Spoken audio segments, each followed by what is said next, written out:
आज जो कहानी हम सुनेंगे वो है राहुल और उसके फ्लैट नंबर 407 की।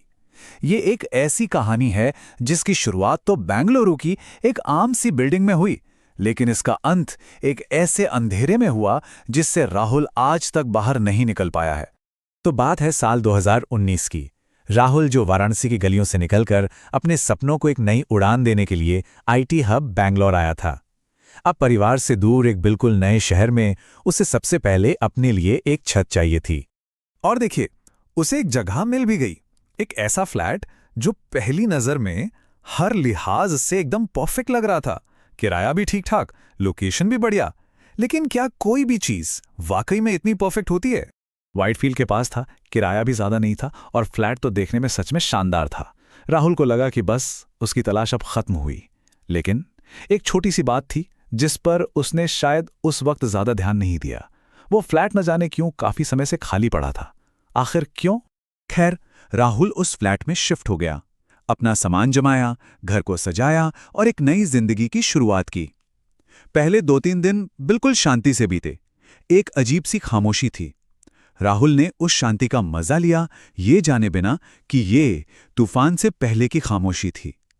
और फिर चौथी रात वो सन्नाटा टूटा। रात के करीब 2 बजे किचन से कुछ गिरने की एक बहुत ही हल्की सी आवाज आई। राहुल ने सोचा, चलो शायद कोई बिल्ली होगी। पर अगली रात आवाज और तेज थी। ऐसा लगा जैसे कोई बर्तन जोर से नीचे गिरा हो। लेकिन मजे की बात यह थी कि हर बार जब भी वो किचन में जाकर देखता था तो सब कुछ अपनी जगह पर होता था, एकदम वैसे का वैसा, जैसे कोई उसके दिमाग के साथ खेल रहा हो। अब बात सिर्फ बर्तन गिरने की आवाजों तक नहीं रही थी। अब शायद वो जो भी चीज थी वो खुद को दिखाने वाली थी। एक रात जब वो किचन में गया तो उसने देखा सिंक का नल पूरी तेजी से खुला हुआ था और पानी बह जा रहा था। उसने फौरन खुद को समझाया कि अरे हो सकता है पानी के प्रेशर की वजह से ऐसा हो गया होगा। एक और बहाना, सच से भागने की एक और नाकाम कोशिश। वो सच जो अब ठीक उसके सामने खड़ा था। लेकिन कोई उस एहसास से कैसे भाग सकता है जो आपके अंदर हो? एक रात जब वो अपने लैपटॉप पर काम कर रहा था, उसे अचानक ऐसा लगा कि उसके ठीक पीछे कोई खड़ा है। एक सर्द सा एहसास उसकी रीढ़ की हड्डी से होते हुए नीचे तक चला गया, जैसे किसी ने बर्फीले हाथों से उसे छू लिया हो। उसने बड़ी हिम्मत करके पीछे मुड़कर देखा। कोई नहीं था।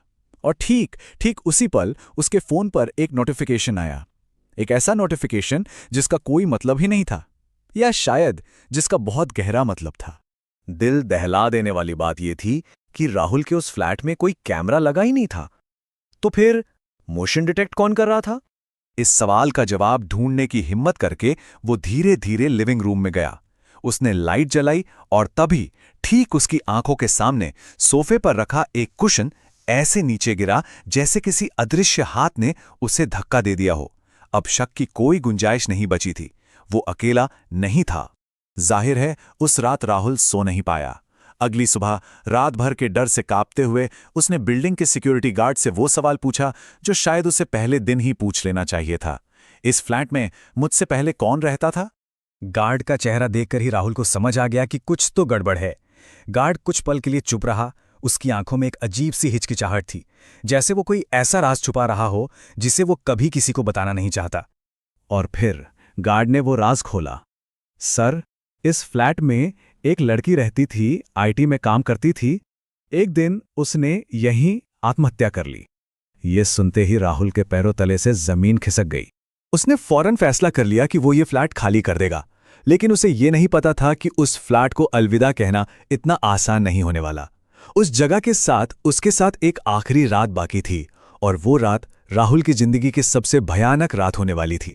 रात के करीब 3 बजे उसकी नींद खुली, किसी आवाज से नहीं बल्कि एक एहसास से। उसे साफ महसूस हुआ कि कोई उसके बिस्तर पर ठीक उसके बगल में आकर बैठा है। बिस्तर का वो कोना दब गया था, वो हिल तक नहीं पा रहा था। और फिर उसे किसी के बहुत धीरे धीरे सांस लेने की आवाज सुनाई देने लगी। और फिर एक बहुत धीमी कांपती हुई फुसफुसाहट उसके कानों में गूंजी। बस 2 शब्द, मत जाओ। उस आवाज ने राहुल को जैसे सुन्न कर दिया था। उसका शरीर हिलना चाहता था पर उसका दिमाग जैसे जम गया था। उसने अपनी पूरी हिम्मत जुटाई, कांपते हाथों से किसी तरह बेड साइड लैंप का स्विच ऑन किया और देखा कि कमरा बिल्कुल खाली था। वहां कोई नहीं था, लेकिन बिस्तर के कोने पर गद्दा ठीक उसी जगह से दबा हुआ था जैसे कोई अभी-अभी वहां से उठा हो या शायद अब भी वहीं बैठा हो और उसे देख रहा हो।